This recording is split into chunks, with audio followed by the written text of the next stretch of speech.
It's late at night inside one of America's most secure prisons. The cell blocks have gone quiet. Most inmates have settled in for the night, and the endless echoes of steel doors and distant conversations have almost completely disappeared. But somewhere deep inside the prison, a very different routine is about to begin. A small group of correctional officers quietly walks down a heavily guarded corridor. In one officer's hand is a set of restraints. Their destination isn't a courtroom or another cell block. It's a section of the prison that few people ever see, known simply as the death house. For the inmate waiting behind one of its steel doors, this isn't just another night. It's the beginning of the final 24 hours of their life. In the United States, nearly 2,000 prisoners are currently sentenced to death. Yet despite the sentence, most won't be executed for many years. In fact, the average inmate spends around 16 years on death row before an execution is ever carried out. So why does the process take so long? And once every appeal has run out, what actually happens during those final 24 hours? The answer reveals one of the most carefully controlled and least understood procedures in the entire American justice system. To many people, the idea seems confusing. If a jury has already sentenced someone to death, why would they spend another decade, or even two, waiting for the sentence to be carried out? The answer lies in the American legal system itself. Unlike most criminal sentences, a death sentence automatically triggers years of additional legal review. Every piece of evidence, every court decision, and every stage of the trial can be challenged through a lengthy appeals process designed to prevent irreversible mistakes. Those safeguards exist for one reason. Unlike a prison sentence, an execution cannot be undone. Over the decades, DNA testing has overturned convictions that once appeared airtight. Some inmates who spent years on death row were later found to be innocent and released. Those cases fundamentally changed how courts, prosecutors, and lawmakers approached capital punishment, leading to even more layers of review before an execution can move forward. The result is a system where inmates often spend 15, 20, or even 30 years on death row before an execution date is finally scheduled. But once every appeal has been exhausted, everything changes. The years of waiting come to an end, and a process measured in decades suddenly becomes a process measured in hours. It usually begins around 8 o'clock on the evening before the execution. At around 8 p.m., the final stage officially begins. A team of correctional officers arrives outside the inmate's cell. By this point, the execution has already been approved by the courts, the appeals have been exhausted, and the prison has spent days preparing for what's about to happen. The inmate is then escorted away from the regular death row housing unit and moved to a different area of the prison, known as the death house. Despite its name, the death house isn't where executions take place. Instead, it's a secure holding area located close to the execution chamber, designed to house inmates during the final hours before their sentence is carried out. The shorter distance reduces unnecessary movement through the prison while allowing staff to closely monitor the inmate until the scheduled time. For correctional officers, this walk is unlike any other. Former prison staff have often described the atmosphere as unusually quiet. Conversations become brief. Footsteps echo through empty corridors. Even officers with years of experience have admitted that this part of the job never truly becomes routine. One correctional officer described it simply: "We all know where they're going, and we all know why." Once inside the death house, the inmate is placed in a single cell under constant observation. From this point forward, nearly every minute of the next 24 hours follows a carefully planned schedule. At 9 p.m., the lights are turned off. But for many inmates, sleep is the last thing on their minds. At 9 a.m., the lights inside the death house are switched off. Officially, it's time to sleep. In reality, many inmates never do. Former death row prisoners who later received new trials, along with prison staff and witnesses, have described these final hours as some of the longest of a person's life. Some spend the night praying, others read religious texts, write letters to family members, or simply sit in silence. Some replay the choices that brought them there, while others focus only on the sunrise they know they may never see. Outside the cell, the prison doesn't stop. Correctional officers continue their shifts. Security checks become more frequent, and every detail of the next day's schedule is confirmed. The execution team reviews procedures. Witnesses receive instructions, and prison officials make final preparations behind the scenes. While the inmate waits, dozens of people throughout the prison are preparing for the exact same moment.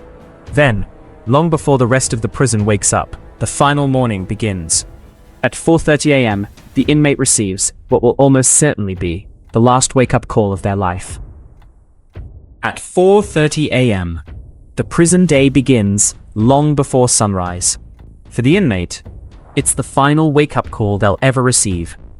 Unlike the rigid routine followed by the rest of the prison, these next few hours are set aside for something far more personal. Depending on the state's policies and the prison's procedures, the inmate may be allowed to meet with close family members, speak with their attorney, receive visits from a spiritual advisor, or make a final phone call. For many families, it's the last opportunity to see or hear from someone they've known for decades. These visits take place under strict supervision. Every person entering the facility is searched, every conversation is monitored according to prison rules, and every minute is carefully scheduled. Even during these deeply personal moments, security remains the prison's highest priority. Throughout the morning, one visitor is almost always present: the prison chaplain. The chaplain's role isn't to decide guilt or innocence. Instead, they're there to provide spiritual support, regardless of the inmate's religion or personal beliefs. Some inmates spend hours talking, others ask to pray together, and some choose to remain completely silent.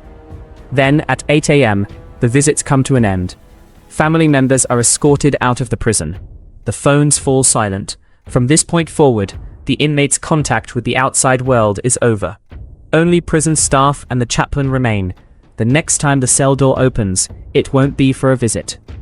By 10 a.m., the prison has settled into its normal routine.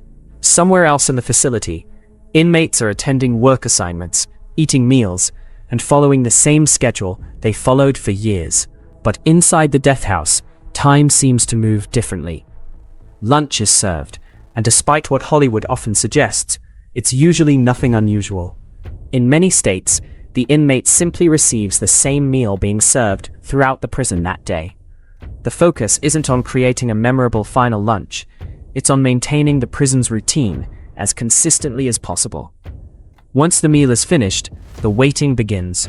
From late morning until the middle of the afternoon, there are very few scheduled activities. Some inmates read books or religious texts. Some write final letters.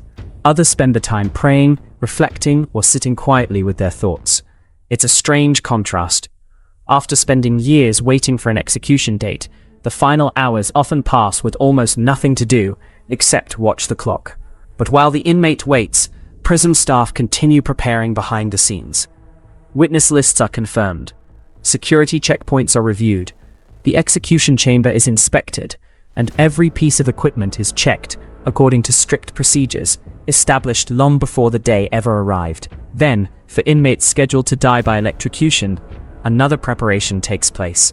At around 3 p.m., prison staff shave portions of the inmate's head, and in some cases, part of a leg. The reason isn't symbolic, it's practical. Hair creates resistance to electricity.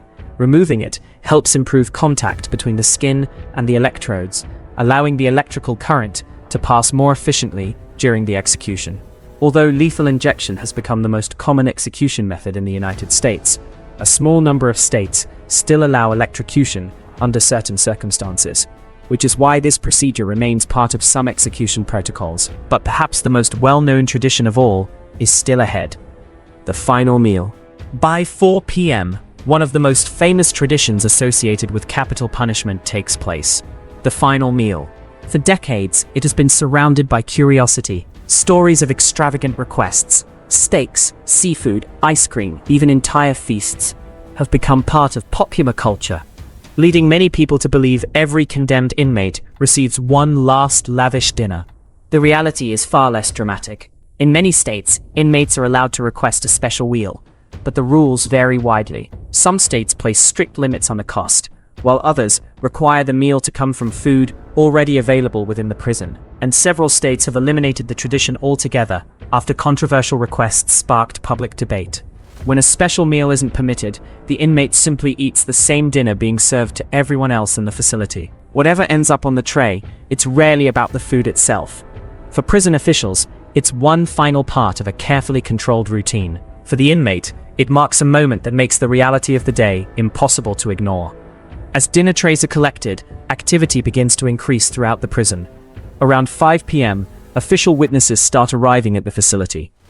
Depending on state law, they may include victims' family members, members of the inmate's family, journalists, and other individuals authorized to observe the execution. At the same time, the execution team reports for duty. Unlike correctional officers who have been with the inmate throughout the day, this group has one responsibility: to carry out the sentence ordered by the court. Every member follows a detailed checklist. Equipment is inspected one final time. Communication between staff is confirmed. Timelines are reviewed down to the minute, because by now, the prison is only a few hours away from the execution itself. As evening approaches, every preparation has been completed. The waiting is over. Sometime between 6 o'clock and 8 o'clock p.m., depending on the state's schedule, correctional officers open the cell door one final time. The inmate is placed in restraints and escorted from the death house toward the execution chamber. It's a walk that usually lasts only a few minutes. Yet for everyone involved, it's the moment the entire day has been leading to. Behind another set of secured doors, the execution chamber has already been prepared. If the execution will be carried out by lethal injection, the chemicals, or, in some states, the approved execution protocol, have already been readied according to prison procedures. Staff assigned to the execution team have reviewed each step multiple times throughout the day. One detail often surprises people. Although a physician may be present in some states to certify death or monitor certain medical aspects, medical ethics generally prohibit doctors from participating directly in carrying out an execution. As a result, the execution itself is typically performed by specially trained correctional personnel or other authorized members of the execution team, depending on state law and protocol. About 15 minutes before the scheduled execution, final checks are completed. In an adjoining witness room, the people authorized to observe begin taking their seats. They may include members of the victim's family, relatives of the inmate, selected journalists, attorneys, prison officials, and others permitted under state law. Then, just minutes before the execution begins, the curtains separating the witness room from the execution chamber are opened. For the first time that day, everyone is looking into the same room. Before the sentence is carried out, the inmate is usually given one final opportunity to speak. Exactly how this works depends on the state. In Kentucky, inmates may be allowed to make a brief spoken statement, often limited to just a couple of minutes. In Pennsylvania, final remarks have historically been handled differently, with written statements commonly taking the place of spoken ones during periods when executions were authorized. Other states may place different limits on what can be said, or whether a statement is allowed at all. Some inmates use the moment to apologize. Some declare their innocence. Some thank family members. Some pray. And some choose not to say anything at all. Then, there is one final pause. Even after the official execution time arrives, prison staff typically wait for a brief moment before proceeding. The reason is simple. Until the very last second, the governor, the only official with the authority to grant clemency or issue a last-minute reprieve under state law, still has the power to stop the execution. Staff remain ready for a phone call that everyone knows is unlikely, but one they are legally required to wait for. If no order arrives, the sentence is carried out, and a process that, for many inmates, began more than a decade earlier, finally comes to an end.